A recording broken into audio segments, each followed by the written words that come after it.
Good day, Gr10s.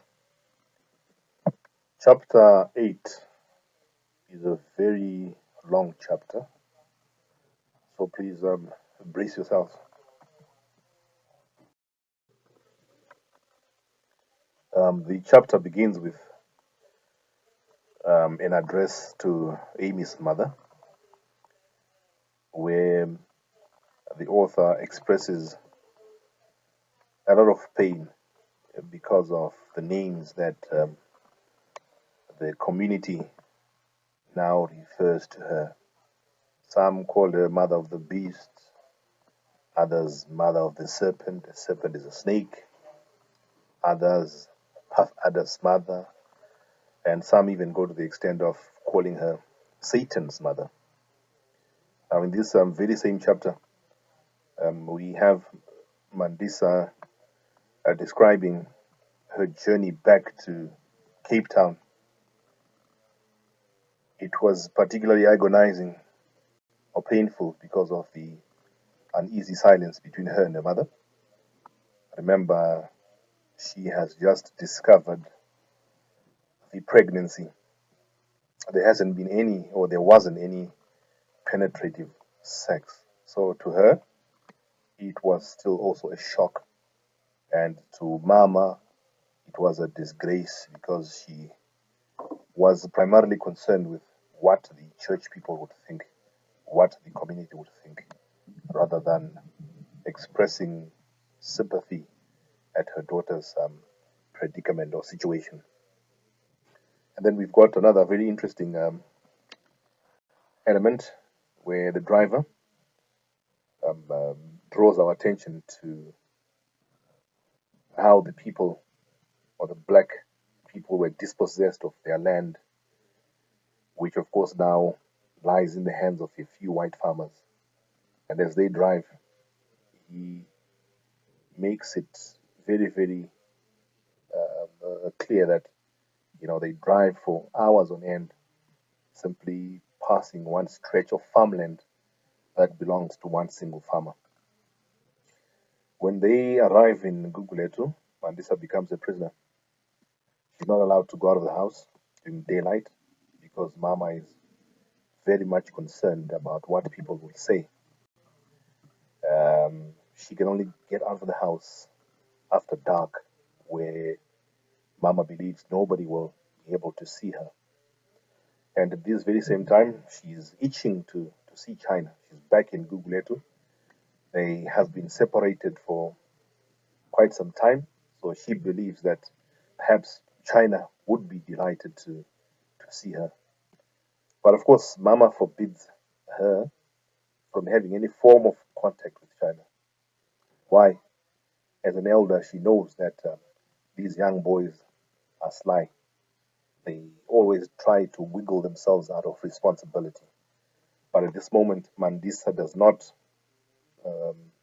agree with what her mother is saying. So she makes an attempt to sneak a letter to China. That's when she meets Jean and Joanne, two twins from a neighbor, 8-year-old. She gives them a letter to deliver to China. Just as Mama envisaged, Mandisa does not receive the warm welcome that she anticipates from China. After telling him everything, he blatantly denies responsibility, just as Mama had warned Mandisa. Of course, it is a blow, as she remembered China being a very sweet and loving boy during the time that she was Guletu before being sent to Gungululu. So China obviously does not want this situation to ruin an opportunity that has come his way. He's been offered a scholarship to further his education. So he specifically mentions it to Mandisa that he's not ready to be a father, even though it is insensitive of him. And this really upsets Mandisa. She feels like killing China. At the same time, she feels that China has betrayed her a great deal. We jump on to the next 6 months into pregnancy, where Mandisa's family decided to take her to China's home.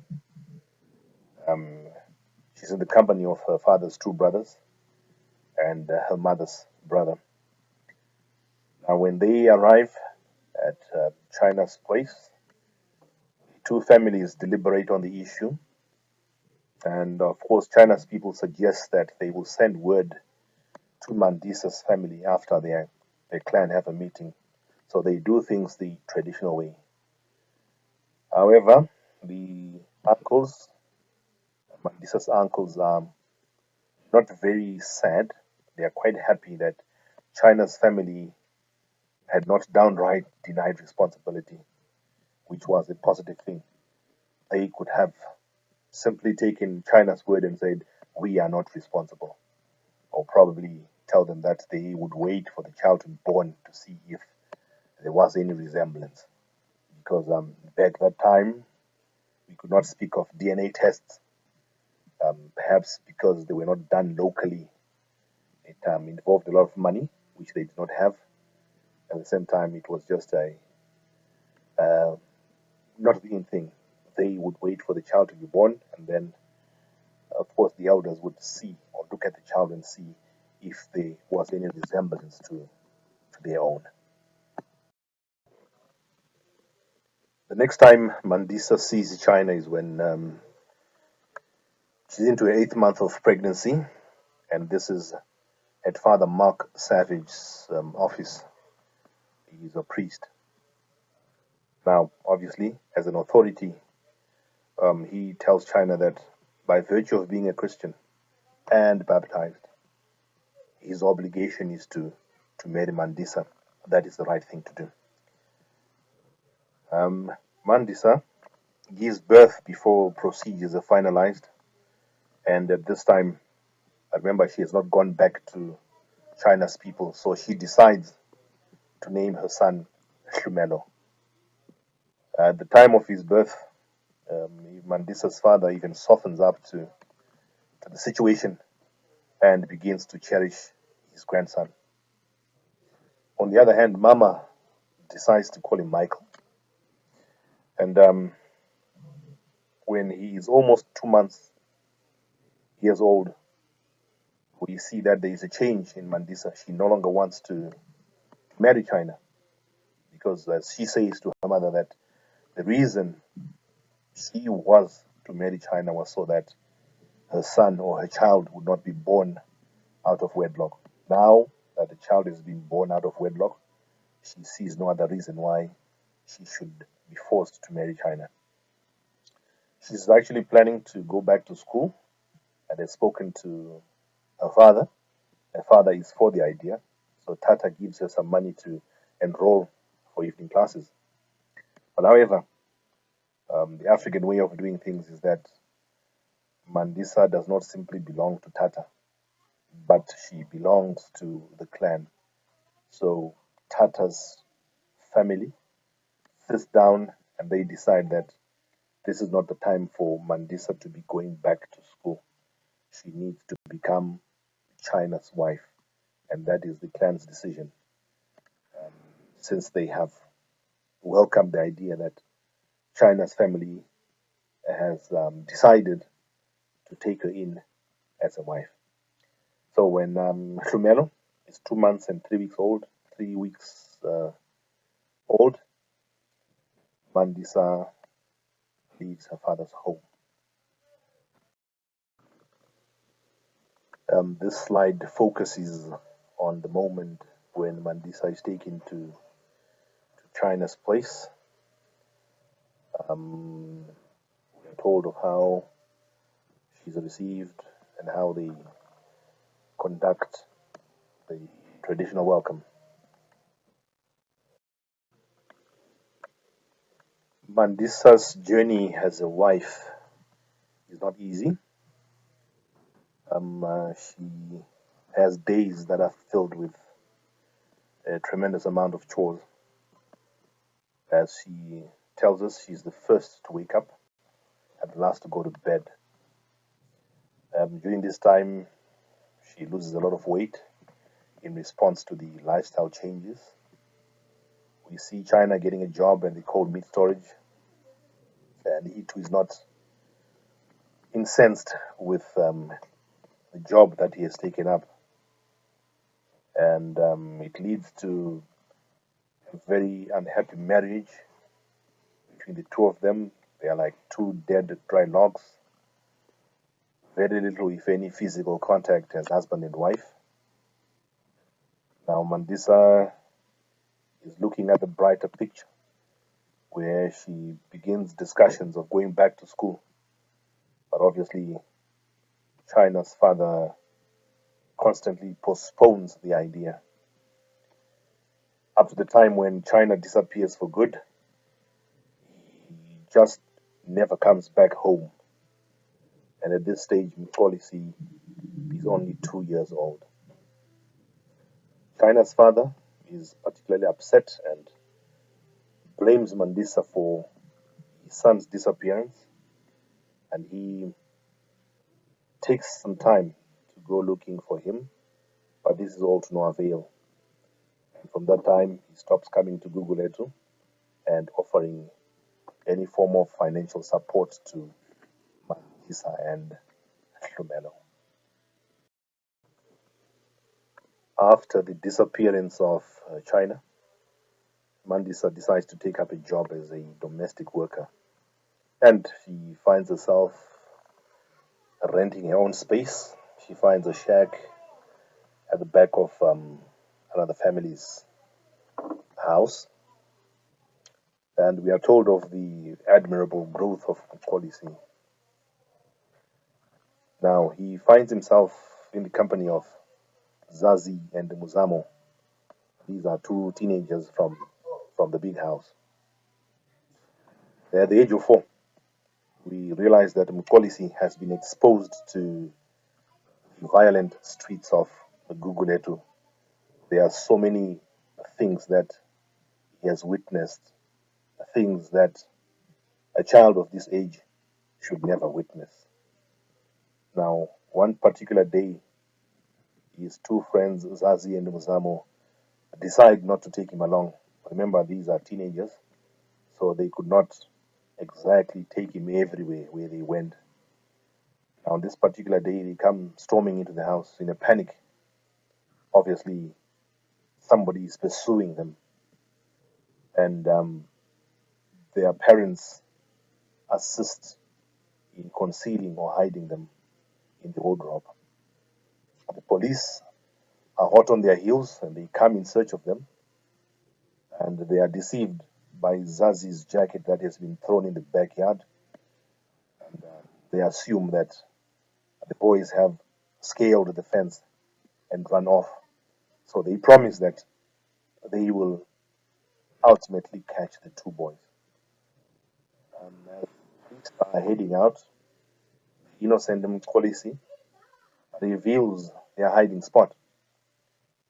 So as they try to escape from the wardrobe through the window, they are mercilessly gunned down by the police. And from this moment, police does not speak for the next 2 years.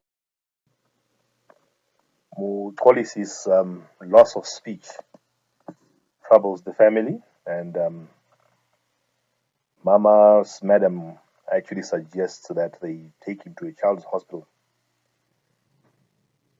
At a certain point, Mandisa invites Kaya, her brother, who brings along his daughter Nobulumko.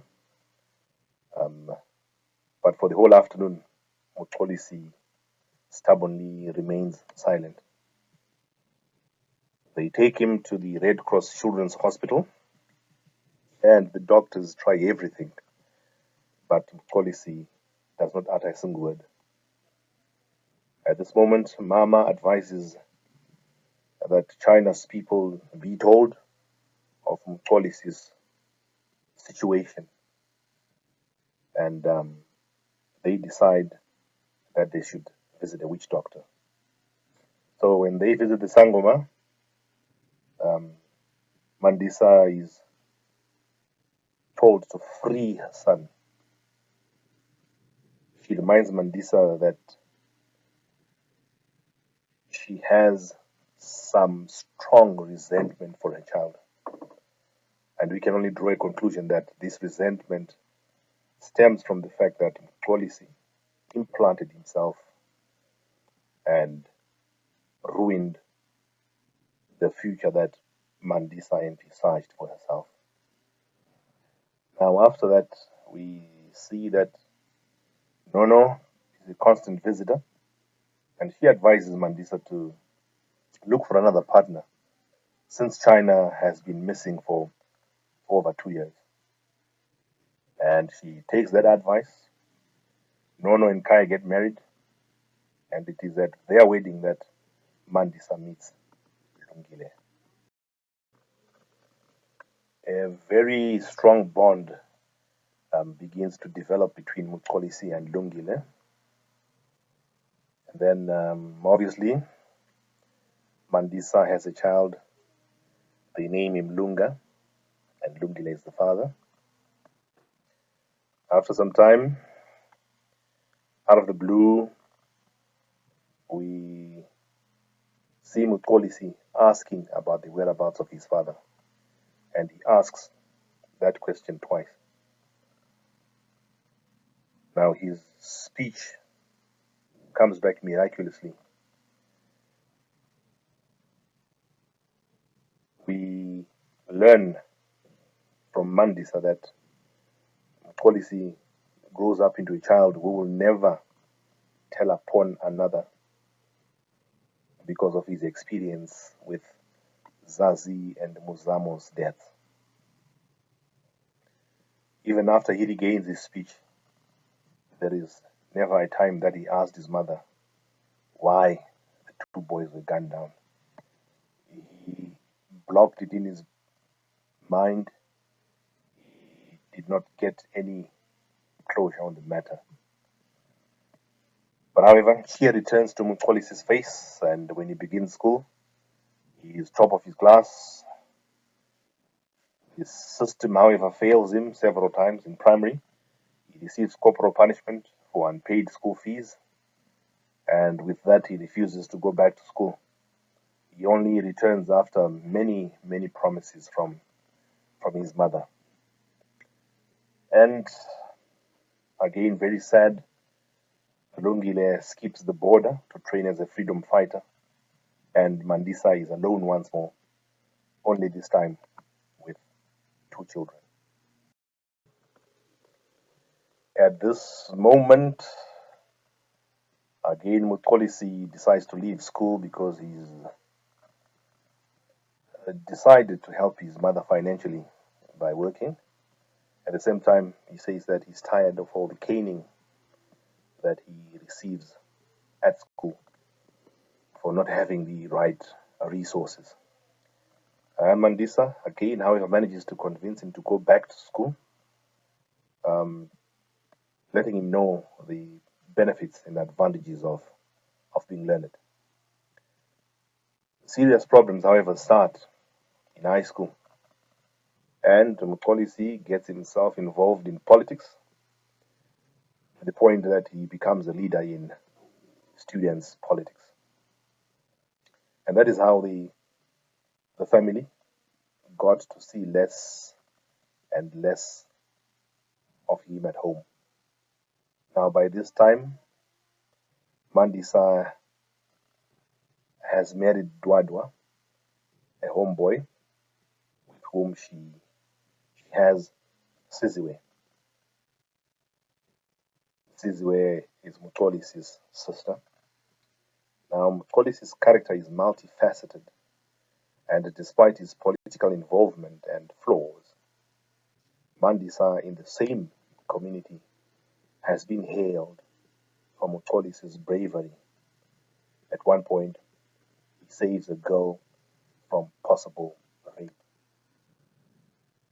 But then, these very same people now look at her with different eyes, as if she is the perpetrator because of her son's actions, because Mxolisi participated in development of EngHL. That is the end chapter.